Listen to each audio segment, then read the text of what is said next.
السلام علیکم ورحمت الله وبرکاتو. محترم وروره تا پوښتنه کړې ده چې نن سبا دا مسله عامه ده چې ښځه عدالت ته لاړه شي او د خاوند نه خلع وکړي، خاوند خبر هم نه وي او نه پرې راضي وي، نو د خاوند د رضا نه بغیر خلع کیږي او که نه کیږي. محترم وروره خلع دې ته نه وایي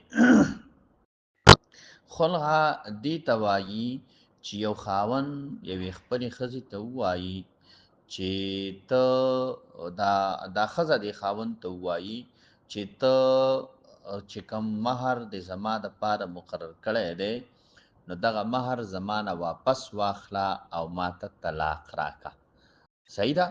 دا خلع به د ښځې د طرف نه او دا به په بیعه دا به په پیسو باندې کیږي، دا به بغیر د پیسو نه کیږي. بیا به په دې کې د خاوند رضا شرطي او بیا دا مسله اختلافي ده چې په دې کې طلاق به دا خلع به طلاق وي او که به نه وي.